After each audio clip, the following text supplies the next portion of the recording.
Happy New Year, everyone, and welcome to Season 2 of Dead to Rights, the podcast.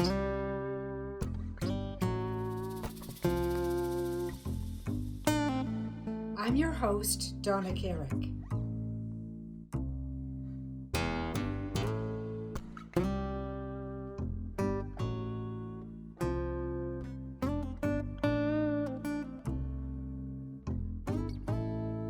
Today we bring you episode number 53, featuring author Vivi Drummond.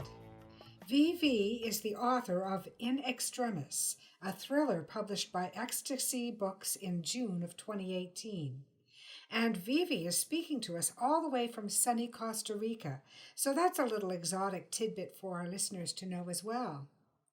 Our story today will feature an old character of mine, Serenity Walker.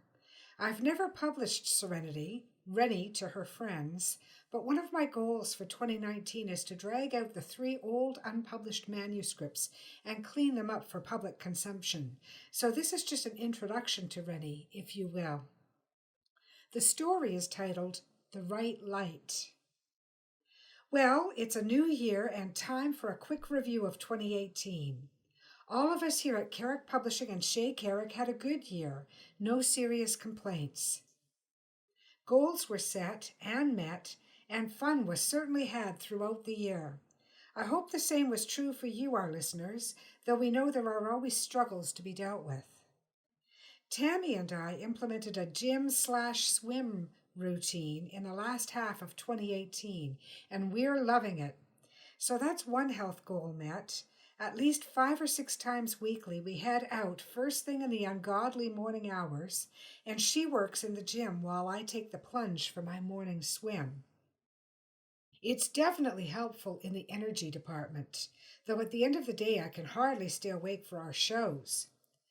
Ted's music compositions have been a wonder to us. We've enjoyed each new installment at his Ted Carrick Music YouTube channel, as he works his way through his music program at university.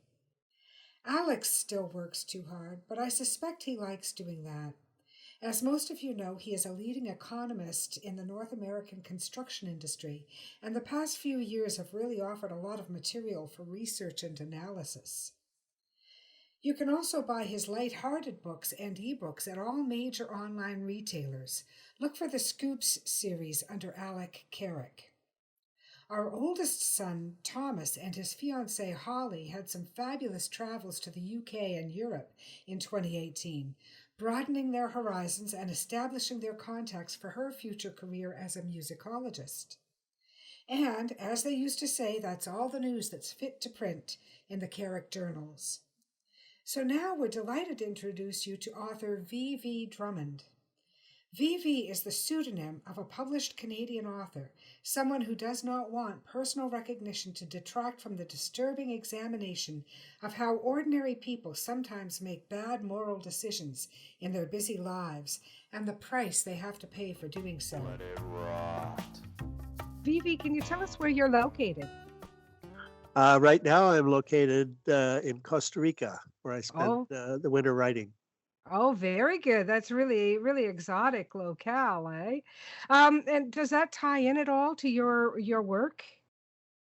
No, it doesn't. Actually, I'm writing about, I set my novel in Toronto, actually. Oh, in Toronto. And Vivi Drummond is the author of In Extremis, which you can find available any place right now. Tell us a little bit about your protagonist in Extremis. I tried to, part of my reason for getting into fiction was to take chances, and I didn't want to write anything that, I'm a reader of thrillers, and I've read a lot of them, and I wanted to do something a little different. So I wanted to take chances in my writing as well. So I decided to choose a protagonist who was a woman. Obviously, I'm not a woman. And I wanted to write a thriller that didn't depend on a private eye or a detective sergeant or someone. I wanted the crime solved by ordinary people. And Sharon Barrington is a very unhappy woman, unhappy wedded woman who is a little blind to her husband, her controlling husband, and what he's up to. And so for a large part of the book, she doesn't, she acts on her own to relieve her unhappiness and is blind to the fact that her husband is up to something a little darker. And that's why I chose the title In Extremis, because in extremis is Latin for, being so involved in something that you're oblivious to the danger around the corner. Okay. Now, Sharon Barrington, is she a housewife or does she have a profession or a career? She sort of does. She manages an apartment building that her husband bought, Hmm. and she also has opened a small store that is sort of she's trying to make a go of that. Okay, so that kind of gives her leeway to be able to move about freely, eh? Yeah, she's but and yet she's trying to break out, but she's still bound to the strictures of her marriage because her husband is very controlling, both in a religious sense and also in a household chores sense. So she's always facing this tension between him expecting her to take care of things at home and her trying to branch out and make a business Okay. for herself. Okay. I don't think he'd ever survive in my house. Or most modern women. Right. Uh, it sounds like a really unique protagonist, actually. I'm really glad that you said that because I'm always encouraging writers out there, in particular new writers, to branch out. Don't just write everything that you've read up till now. Try to think of something a little bit unique. And what challenges came to you from trying to create someone in, first of all, in a different gender, and secondly, in a situation that I'm betting you haven't faced directly. You may have some empathies based on other experiences, but you probably haven't directly faced that particular challenge. No, I've never had an affair with my son's best friend. Oh, Funny thing. This is I'm the, glad to the hear that. this is a subplot that Sharon, yields to temptation, and she feels guilty about it, and this is all getting in the way of uh, her realizing her independence and being able to see clearly what her marriage is all about. Hmm. But yeah, it was a big challenge to create a female protagonist because you know, women, I'm quite aware, think and act differently than men do as a general rule. And yet, Hmm. I've always hung around with women, and I'm a keen observer, and I tried to make her credible. And so far, the reviews are that she is. Excellent. Excellent. And you said that you originally did not intend it to be a series, but you've changed your mind. What changed your mind about it? Um, well, I left a few of my memorable characters alive at the end of it, which I figured I better do something with them. Um, and I had such creative fun writing the first Hmm. novel that I just really wanted to attempt something else. And I said, well, let's take stock of where the characters are at the end of this, and is there a conflict that would, be sufficient enough to support a second book? And I decided there was. So Excellent. that's what I'm writing right now. Excellent. Now, we should give some credit to your publisher, Ecstasy Books Inc., and your book came out in June of 2018. So it really is a brand new book, and it's great that our listeners can read it now and soon look forward to a sequel coming out. That's great. So she's masking her anxiety with horoscopes and alcohol. And then unwisely stumbles into an affair with her son's best friend. You'd mentioned about but tell us about the anxiety that she's suffering. Now, that would be no doubt tied to her bad marriage. Is that right? Yeah, and her guilt at having an affair with a 19-year-old, um, Mm-hmm. and her she's trying to break away from her Catholic religion, and her husband is very devout, and he's trying to keep her there, and in his controlling way. And Mm-hmm. so she is trying all sorts of different things. And the Mhm. reason I decide to involve her in, and actually all my characters, quite a few of them in this book have moral dilemmas, right? And Mhm. there's a conflicted Catholic priest who hears something in confession. He doesn't know whether he should act on it or not. And there's her husband who's involved in this dark conspiracy, and she doesn't Mhm. realize it. Uh, and I tried to make all of those characters credible and motivated to do something just a little bit over the line. So in some Mhm. cases, quite a bit over the line, So because they're I flawed individuals, basically, is what you're saying, which are the best kind of characters. And certainly conflict is the basis of all literature, and certainly genre literature, especially. So you've got to keep the conflicts going. But sorry, I didn't mean to stop you on a roll there. no, I think we're all flawed individuals, actually, Yes, because when yes. you look at society today, um, and I did certainly spent most of my life doing that as a journalist. Um, wh- what we see is the moral teachers that we used to have, like the church and the schools and our parents and so on, have fallen away a bit. The church Hmm. attendance is down. A lot of marriages end in divorce. The school system seems concerned with basic literacy rather than moral teachings. And so we're really required to make all these very serious life changing decisions with very little Hmm. guidance. It's Yeah, really easy to make the wrong decision. And I yeah. wanted to explore what happens when you do. Yeah. And you touched on my next question, which was about your career in journalism. How long were you a journalist, Vivi? Well, I still am. Okay. Uh, roughly 50 years. Wow, wow. And what's been your beat for most of that time? I've been an editor most of the time, and that was just luck of the draw. And my real passion from a teenager on up is to be a writer. And I Hmm. was always told I was a good writer, but I never really got a chance to exercise it. So I Hmm. decided when I retired, I would try to write fiction. It's kind of the editor's quandary where the editors that I know at least, they tend to be possibly the best writers because they really the rules come to them naturally, the rules of writing, the technical skills. But there's always something that seems to hold them back, and I'm only speaking for the ones I know. And I think maybe they're too close. They're too close to the structure and what they know should be, and it takes a real breakout moment. The editors that I know that have become successful fiction writers, they've all had breakout moments. Did you experience something like that?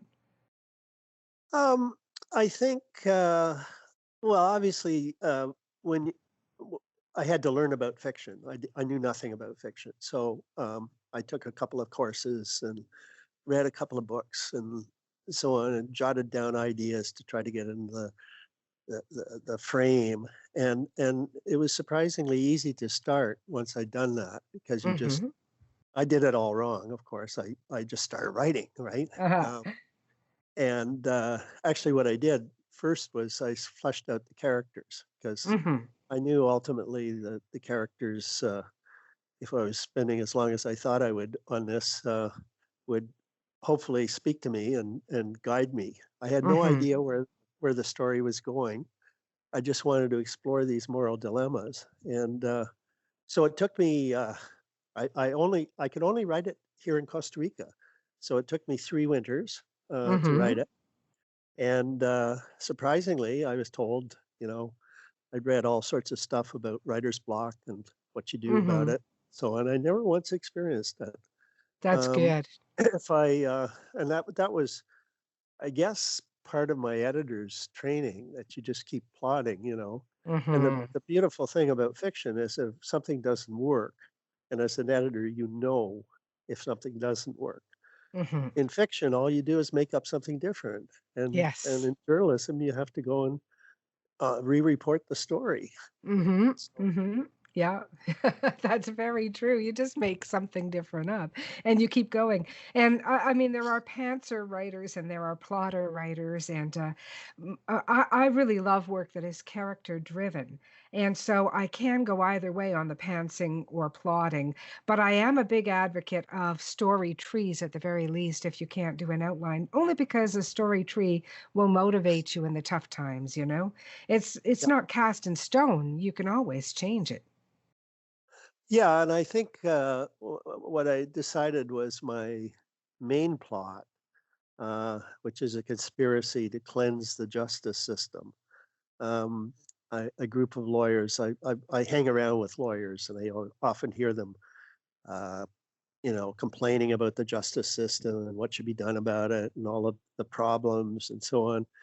And I asked, what if there was a group of lawyers who decided to do something about it themselves and be Mhm. vigilantes? And it's a Okay. monstrous plot. And Mhm. when I bounced it off a few lawyers, they said, "Oh wow, I can't imagine a lawyer doing that." Uh, Mhm. but if they did, he said, one of them said, if he did, it would have to be for some overall improvement of the justice system. So that's what they're that's how they justify what they did. Right, right, exactly. It's very hard when you're entrenched in a profession, especially one like the law, to be able to see yourself breaking it. I mean, you can only see it in terms of mental illness or something like that. I think different lawyers that I know, they have it very ingrained in them that they'll follow this. So to be able to create a character and a storyline that goes so much outside of that, that had to have been a challenge as well.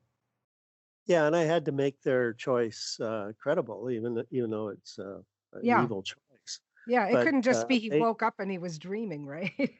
no, no, one of the chief plotters lost his dearly beloved wife in a hit and run, and the hit and run person got off by loopholes in the law and so on. And so he was motivated to do something about this. Okay, so there Uh, was a and catalyst. and he sort of rationalizes he took an oath to uphold the law, right? So he's Mhm. not going to, but he has to justify to himself Yeah. how to go against how to further that oath by doing what he's doing Yes. Yes. So how long are you gonna be in Costa Rica? Are you gonna be there for the rest of this winter that's now approaching? until April. Yeah, Okay, so you've actually got the time to get the bones of another book underway, don't you? yeah. I've got about 4 or 5 chapters into it, and Excellent. based on last time, I mean, I'm 75 and my first novel was published this year. I hope this one doesn't take as long. It Um, won't. It won't. It's like pregnancies. The second one never takes as long. At least not the childbirth. They all take more or less 9 months, but well, they always say that the you mentioned, childbirth is easier the second time. oh, yeah, yes, I gather Uh-huh. it is. But you mentioned ecstasy, and I spent 3 winters writing the story, and about 2.5 years trying to find an agent or a publisher. Yeah. And so I got a real education in the fiction field, that how Oh, many yes. publishers there are and how particular the criteria are. And Yeah. and I'm persistent, luckily, because I'm trained to be persistent. Mhm. I had 46 rejections before I found my publisher. So, That's luck fantastic. I think rejections are sort of a badge of honor, and I do not believe that writing teaches an author anything about the writing industry at all. Once your book is written, it really is trying to market it, trying to edit it, trying to find a good editor that you can work with if you're not a good self-editor. And even if you are a good self-editor, there should always be an outside source that helps you. It's just not good enough to do it on your own. It really isn't. And all of those nuts and bolts are what the industry is made of, you know? Yeah, and there's help along the way, luckily. And if I had any advice to give to other authors, first-time authors, um, there's an online resource called Authors Publish, uh, which alerts you to publishers who will accept unsolicited, unagented manuscripts.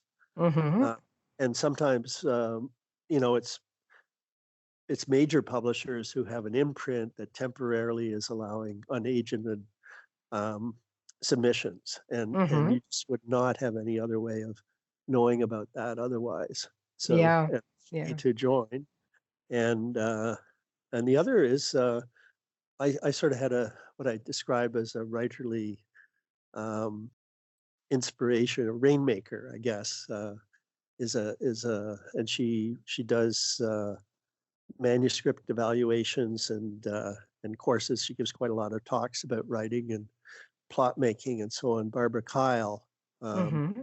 she is a superb teacher and very caring, and she helped me a lot. So it's Barbara Kyle. And also you said Authors Publish. Is that Yep, authorspublish.com or? I believe so. Yeah. Okay, very good. Very good. Anyways, Vivi, thank you very much for those tips. That's exactly what I look for from authors because we have so many new people trying to break into the industry, and they really, for the most part, don't know where to turn. In the old days, we used to have something called the Writer's Market, which was a huge, huge volume print book, and it was almost always out of date by the time it would get into your hands. But now, with everything being online, you can have up to date information so much more easily. Oh, that's great. Yeah. Yeah, yeah. Anyways, I want to thank you, Vivi, for being on the show today and for the great information. And enjoy your winter in Costa Rica. Okay, and thank you very much for this interview. You're welcome. I want to thank Vivi for joining us today on Dead to Rights. And now, please stay tuned for my story, The Right Light, featuring my character, Serenity Walker. The Right Light, January 2nd, Midvale Library. I first became aware of her in the parking lot, but it wasn't until I was checking out a stack of cookbooks that I really saw her. She was attempting to tack a piece of paper onto the library's bulletin board. From her wheelchair, her reach would not extend to what we usually think of as eye level. I thanked the librarian and strode over to where she struggled. "Can I help?" One doesn't want to take these things for granted. Many disabled people resent a too hurried offer, as it could imply they're not capable of managing. "Yes, thank you. I'm still not used to this." She swept her hand, the one holding the pins, indicating the chair and her reliance on it. Rainey, my friend, had once told me that a painter lives by his eyes, that special vision that takes in every detail and stores it for a later use. The color, the shape, the size of things, the way they fit into their environments, the way a certain light will enhance an image. Not only painters, I thought. In my new profession as a private investigator, keen observational skills were definitely an asset. I'd left a successful career as a Crown prosecutor on the fast track to the bench for reasons that might not make sense to anyone else. As a prosecutor, I'd worked with a number of private investigators, not least of whom was my old friend and former lover, Holland Jessup. Holly had taught me to really look at people without seeming to study them at all. The Midvale Library was one of my favorite places, largely because it was designed to allow maximum natural light to fill its inner girth. Also, it was on Main Street, and from it I could walk anywhere in the downtown area. Usually I spent time in the library researching a case, but at the moment my research was of the culinary variety. You see, cooking is not one of my many talents. Back in Toronto, that hardly mattered. Most of my friends could cook, at least passably, and a few spectacularly. And besides, the city was known for its restaurants. Now that I'd taken up residence in the countryside near Midvale, in the Georgian Bay area of Simcoe County, it wasn't so easy to keep good food on the menu. There were restaurants, of course, but on a day when I was working late or painting, I didn't always feel like driving into town just to eat. I'd spent most of the morning and all of the previous day on a case involving minor embezzlement from a local furniture store. Holly had not prepared me for the drudgery that makes up most work in the private investigative profession. Still, I was enjoying the newness of it all. Also, for people like me, there is a definite allure in being your own boss. But more on that another time. The mid-afternoon winter sun poured in through the library windows and draped its rays upon a truly beautiful face. Full lips and flawless skin, a face in profile, unadorned but reddened by the exertion. A slender woman, slight. I guessed that if she had been standing, she would have reached my chin, maybe 5 feet even. Her light brown hair was pulled into a loose ponytail. She wore a simple woolen coat, tawny brown, and a colorful shawl protected her knees from the winter chill. She turned, treating me to a glowing smile, and for an instant I was shocked. Her face, the side that had been hidden from view, was horribly marred, her ethereal beauty damaged. It was as if the left side of her countenance had been pulverized beyond repair. It must have been an accident, I thought, catching myself in my own reaction and returning her friendly smile. The injury did not seem new, was no longer raw and painful in appearance, but the disfigurement would no doubt be with her for a long time, unless some surgical restoration could be made. I took the paper and pins from her hand and glanced at the message before affixing it to the cork board. Single female looking for room and board in a wheelchair-friendly home. Sunlit environment preferred. Open to family or single female. No single men. I pinned the paper to the wall, tearing away one of the tabs with her email address on it. Lida@lidasplace.com. How do you feel about dogs? I asked, half joking. What kind? She asked. Queenie's a Lhasa Apso. Not very big, but hairy, in case you're allergic. Nope, not allergic, but small is good for obvious reasons, she said, sweeping her hand over her wheelchair once again. She grinned, and I returned the smile. My place is a little out of the way, I said, but it's very roomy and bright. It's about 5 miles out of Midvale. Might pose a problem getting into town. I don't have a car at the moment, she said. We could always rent one for you in a pinch. Look, would it be weird to offer you a coffee? I actually have pictures of the place on my phone. I just moved in a month ago, I said. The crew is still finishing up a few things, but the bedrooms are done. Is it wheelchair accessible? Honestly, I said, I'm not sure. The idea of a housemate never occurred to me till I saw your note. But if we did decide to give this a try, it would be easy for me to have the contractor make sure it's fully accessible. All righty then, she said. Where's the nearest Tim's? It turned out her name was Lida Swan. Her parents must have had a sense of literary humor. But I did wonder whether it was her real name. No one else might jump to the conclusion of a pseudonym, but the question came to me naturally. You see, Serenity Walker is not my given name. I changed it for reasons I won't go into at the moment, a long time ago. My friends call me Rennie. Oh, she said, I really like the fireplace. Kind of masculine, don't you think? Not at all, she said. I love stonework, and the huge windows draw in so much light. Dark at night, though, I said, thinking how there really wasn't anything in the way of streetlights on my concession. That particular window faces front, which is south, but it does bring in a lot of sunlight all day. We put in skylights, too. The days are so short right now, she sighed. But getting longer. True, she agreed. What brings you to Midvale? I asked. My artist's eyes were catching something far away in hers, but maybe she was just tired. 6 months ago today, she began, my life was torn apart. New place, new life. Her tone was clipped. Not angry, merely abrupt. I'd hit a nerve. I didn't mean to pry, I said. You don't have to talk about it. At least not at the moment, she said, and a twinkle returned to her lovely green eyes. Would we be able to have a look at this house of yours? Of course, I said, clearing up the mugs. My Jeep is at the library. I helped her into my Cherokee and loaded her chair into the back. You might find it hard getting around in February. We get some brutal snow up here, I said. She didn't answer, but I figured it was something she'd already considered. We pulled into the long grassy driveway and parked near my 2-story Muskoka-styled chalet home.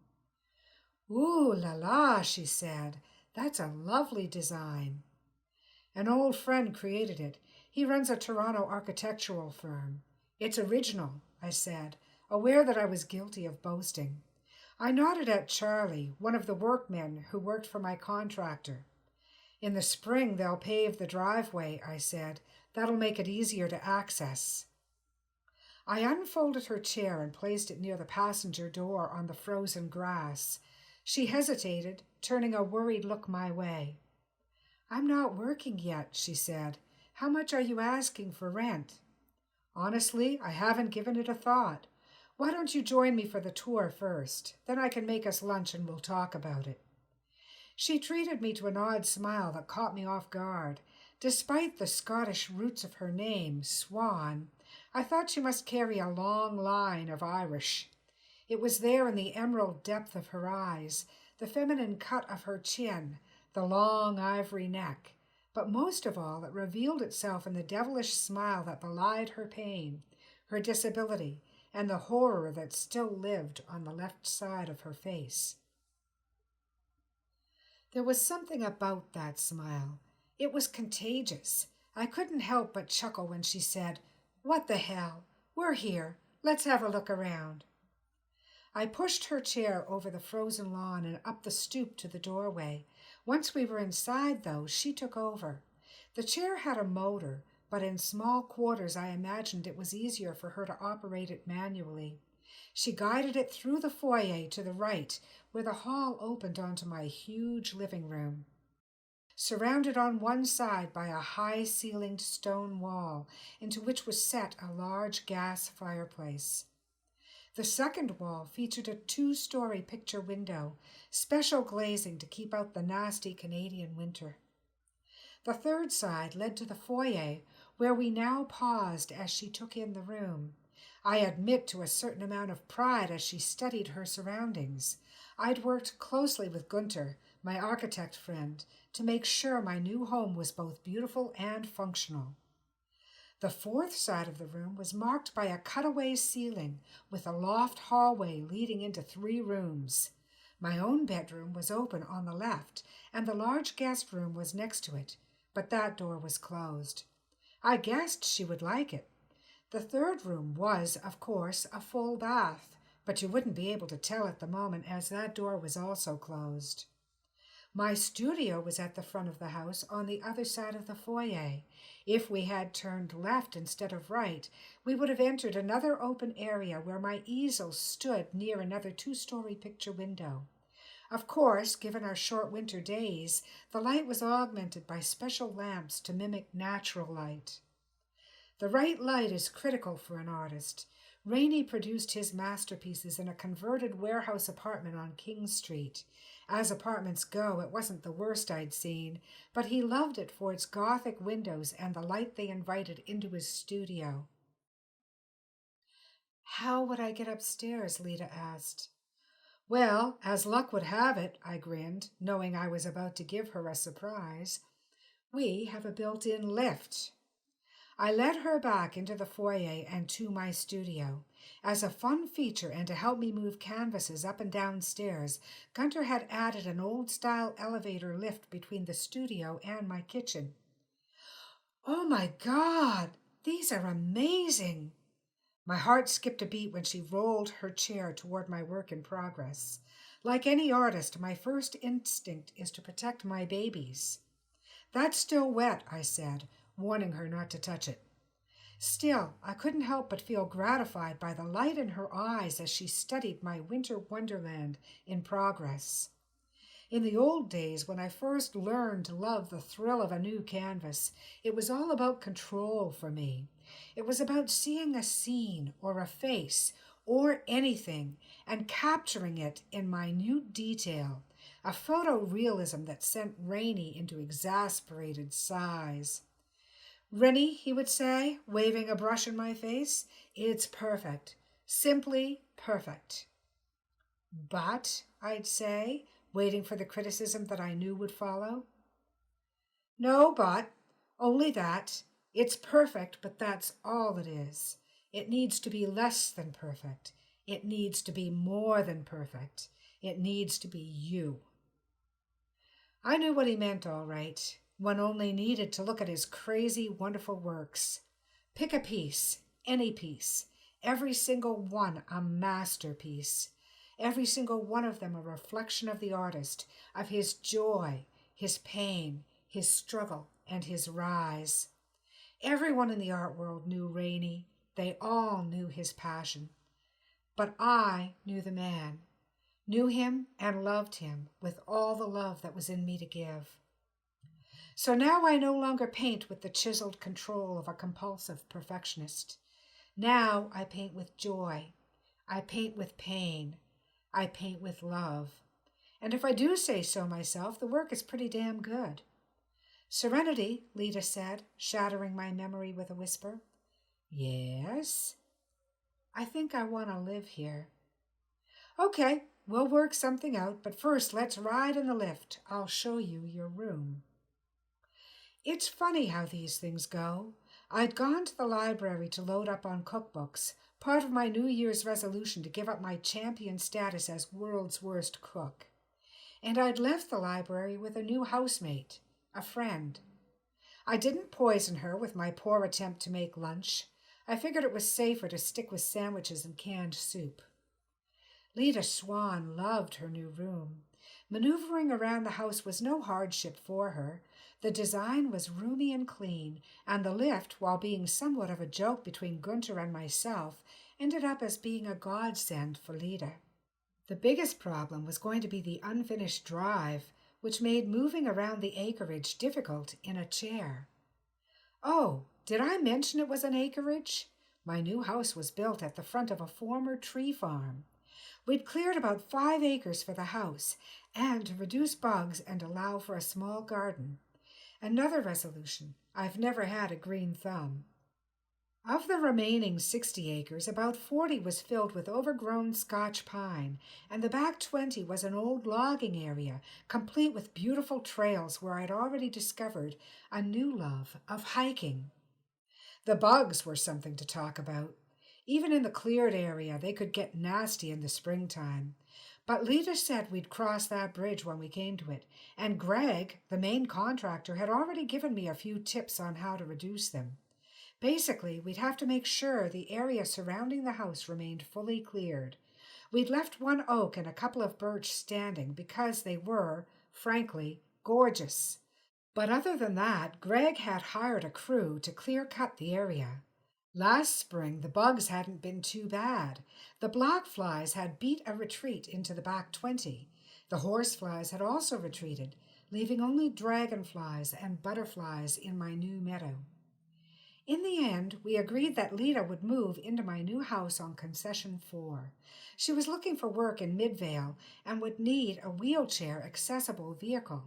I recommended a sturdy 4-wheel drive rental until she could afford to buy. I wonder what that'll cost, she said. It struck me that she might not have the funds for rent, much less for a rental car. Look, I said, I don't want you to take this the wrong way. I actually have a second car in the garage you can look at if you like. I don't use it much, and it might need to be modified to make it easier for you to use, but you're welcome to it. She hesitated, but finally she said what all women say when asking about cars. What color is it? Red, of course, I laughed. All my Jeeps are red. She shook her head.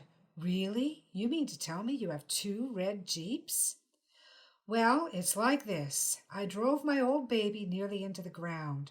When it was time to buy, they wouldn't give me a trade-in value for it, but it still runs fine. It's just a bit of an eyesore, that's all. I couldn't bring myself to let them haul it off for scrap metal. It's got a lot of life left under the hood. As do I, she said. As do I. I drove her back to her bed and breakfast on Main Street.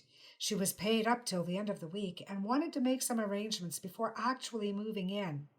I guessed those arrangements were likely of a financial nature. Frankly, I was happy to let go the place for much less than we agreed on, but she wouldn't hear of it, and pressing the point seemed inappropriate. It wasn't a huge amount, but I could tell by her voice that she would find it challenging out of the gate, at least until she was fully employed. Not wanting to lose the last of the afternoon light, I hurried home to my winter landscape. I managed to layer in a few fluid details before the sun went behind the tree line. Rather than power up the lamps, I wrapped my red brushes in cellophane and treated myself to a last look before nuking dinner. I carried my mac and cheese into the den and fired up my computer. Fred Montgomery had emailed a batch of spreadsheets for my review in hopes the money leak could be uncovered. Fred had only 6 employees, 2 full-time salespeople, 2 part-time, an office clerk/bookkeeper, and a lady who kept the showroom looking nice. And of course, Shania, his wife. My guess was that Fred already knew who was stealing his money. He probably preferred to have me say it. But I couldn't do that without proof. It was dark by the time I looked away from Fred's furniture P&L statements. He was still making a modest profit, as he had for years, but I could see where the margin had started fading about 18 months earlier. You would think, living as I do, far from the traffic of the city, that I would have no need of window coverings. After all, who's going to peek into my windows at night? An errant deer? A curious raccoon? But you see, like Lita, I too have a story, and my story is an ugly one that leaves me with little if any trust for my fellow man. And so, aware that only the moon and the stars and the occasional bear might be of a mind to poke into my affairs, still I am a creature of painful habit. I rose to close the blinds before turning on the light in my den. And, as I approached the window, a sudden movement, swift and purposeful, flickered in my peripheral vision. What was that? A deer? A swooping owl? A workman returned for some forgotten tool? Crap, get a grip, I told myself, lowering the blind. After all, Queenie, usually the first to complain about any strange noise or movement, was fast asleep under my desk. Was this the reason I was so keen to take Lita into my home, just so I wouldn't be alone in this house at night? I didn't know the woman, but I knew she had a story, one she was less than willing to share. That was something I could relate to. Fred's story, on the other hand, was a little simpler. He'd recently married a younger woman, Shania, and ever since he brought her into his life, his store, which had run impeccably, if modestly, for over 20 years, suddenly had sprung a money leak. It wasn't rocket science, but the challenge would be proving it. And when all was said and done, would Fred care? Or would he consider it the cost of being married? The end. Join us next week for installment number 2. Thank you for joining us on our first episode of 2019 titled The Right Light. Are you a published author? Would you like to be featured on our weekly Dead to Rights podcast? We're now scheduling slots for 2019. Please contact me at carrickpublishing@rogers.com and say Dead to Rights interview in the subject line. We'll love hearing from you. Likewise, if you have any questions about books or the book business or the writing craft for me or any of our featured authors, don't hesitate to get in touch with me. Same address, carrickpublishing@rogers.com. You'll find us on Facebook under Dead to Rights, or under our Carrick Publishing Facebook page. You can also find our personal pages, Donna Carrick and Alex Carrick. On Twitter, we're listed as @DeadToRightsPod or @CarrickPub, @Donna_Carrick, and @Alex_Carrick. All music featured on Dead to Rights, including our theme song, Eyes of Gold, is original material composed and performed by Ted Carrick. Look for his work on YouTube at Ted Carrick Music. Thank you for joining us. See you next week.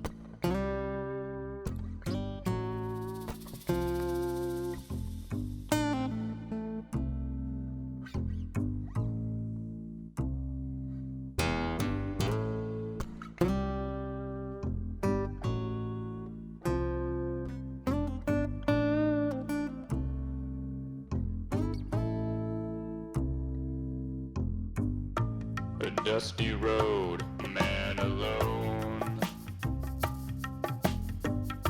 His vital signs go on hold. And I don't know what you've been told,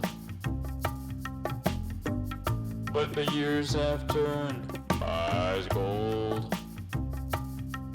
And I told you what you told me, we'd never be in the same boat for free. Yet it rides, let it rock.